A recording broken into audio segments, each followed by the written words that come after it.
नमस्कार, मी सविता नाथ ब्रह्म किचनमध्ये तुमचं पुन्हा एकदा मनापासून स्वागत आहे।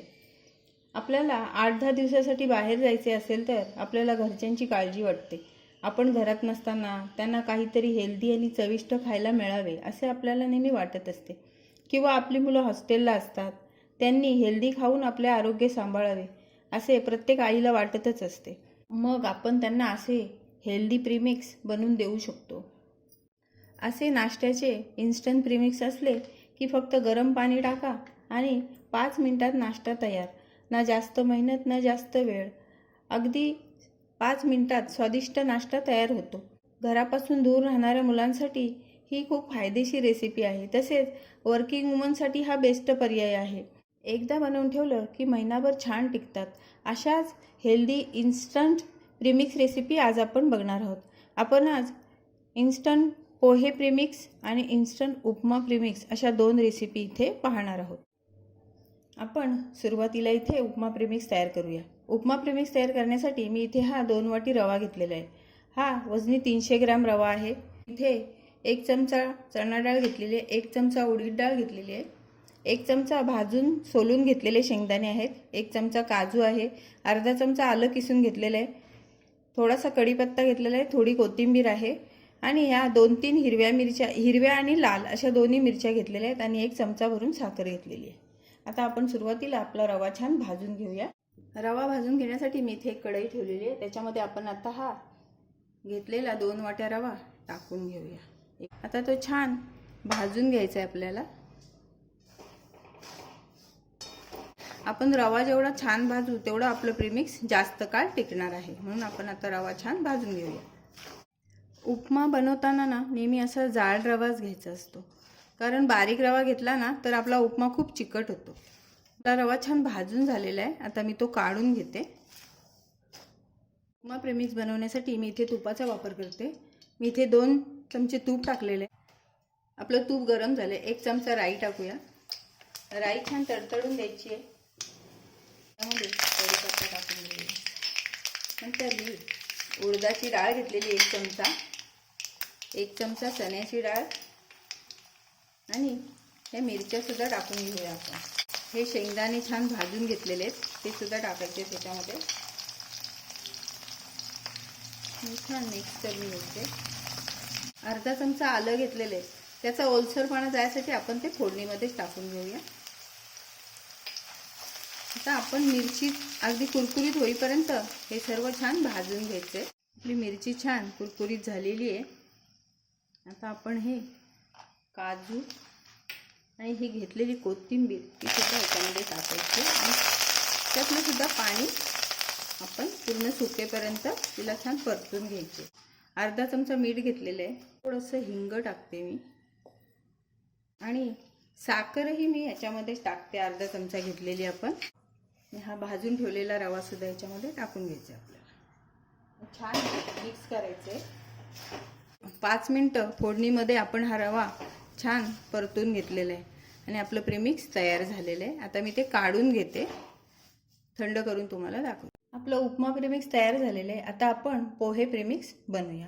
त्या पोहे प्रीमिक्स बनवण्यासाठी मी इथे हे 2 वाटी पोहे घेतलेले आहेत। हे कांदा पोह्याचे जाड पोहे आहेत। त्याच्यासाठी मी हे अर्धा वाटी शेंगदाणे घेतलेले आहेत, 1 छोटी वाटी डाळवं घेतलेली आहेत, अर्धा चमचा मीठ घेतलेले आहे, पाव चमचा हळद, 2-3 हिरव्या मिरच्या कट करून घेतलेल्या आहेत, थोडासा कढीपत्ता, थोडी कोथिंबीर आणि 1 चमचा साखर घेतलेली आहे। आता आपण पहिलं पोहे भाजून घेऊया छान। पोहे छान कुरकुरीत भाजून घ्यायचे आहेत आपल्याला। प्रीमिक्स बनवण्यासाठी इथे मी पोहे भाजून घेते। त्यासाठी मी इथे कढई ठेवलेली आहे। कढईमध्ये हे पोहे मी छान चाळून घेतलेले आहेत, कुरकुरीत भाजून घेऊया आपण। आपले पोहे छान कुरकुरीत भाजून झाले आहेत, हे बघा तुम्ही पाहू शकता, छान कुरकुरीत झालेले आहेत। आता मी ते काढून घेते आणि फोडणीची तयारी करते। पोहे प्रीमिक्स बनवण्यासाठी मी इथे कढईमध्ये 2 चमचे तेल गरम करायला ठेवलेलं आहे। तेल गरम झालेले आहे, त्याच्यामध्ये आपण आता 1 चमचा राई टाकूया। राई छान तडतडून द्यायची आपल्याला। राई छान तडतडली की आपण त्याच्यामध्ये शेंगदाणे आपण ह्याच्यामध्ये टाकून घेऊया। शेंगदाणे थोडे भाजत आलेत आपले, आपण आता ही हिरवी मिरची त्याच्यावरती टाकून घेऊया। आपले शेंगदाणे ही छान तळून झालेत आणि मिरची ही छान कुरकुरीत झालेली आहे। आता आपण कढीपत्ता टाकूया। कढीपत्ता आणि कोथिंबीर सुद्धा आपल्याला छान कुरकुरीत करून घ्यायची आहे. कोथिंबीर, कढीपत्ता आणि मिरची सुद्धा छान क्रिस्पी झालेली आहे. तर आपण त्याच्यामध्ये घेतलेले हे डाळवं टाकूया आणि ते सुद्धा छान परतून घेऊया. असं हिंग टाकूया चिमूटभर. पाव चमचा आपण हळद घेतलेली ती टाकूया. ही साखर घेतलेली 1 चमचा ती सुद्धा टाकून घेऊया आणि मीठ सुद्धा टाकूया. सर्व एकजीव करून घेऊया. आता आपण त्याच्यामध्ये हे भाजून ठेवलेले पोहे टाकून घेऊया. मिक्स करून घेऊया. हे छान मिक्स झाले. आता मी गॅस बंद करते आणि थंड झाल्यावर तुम्हाला दाखवते. तयार आहेत आपले दोन्ही प्रेमिक्स. हे पोहे प्रेमिक्स आहे आणि हे उपमा प्रेमिक्स आहे. आता घरापासून तुम्ही 8-10 दिवस जरी लांब राहिलात तरी घरातल्यांची काळजी करण्याचं काही कारण नाही. अगदी तुमची मुलंसुद्धा हा नाश्ता सहज बनवू शकतात. एका वाटीने मोजून जेवढं प्रेमिक्स असेल तेवढंच पाणी घेऊन अगदी 5 मिनिटात ते आपला स्वतःचा नाश्ता करून खाऊ शकतात.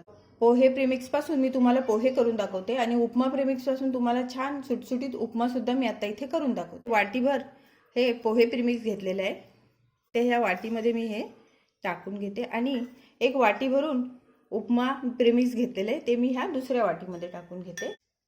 ह्या वाटीने मोजून मी हे गरम पाणी घेतले. 1 वाटी उपमा प्रेमिक्ससाठी मी हे 1 वाटी गरम पाणी ह्याच्यामध्ये टाकते.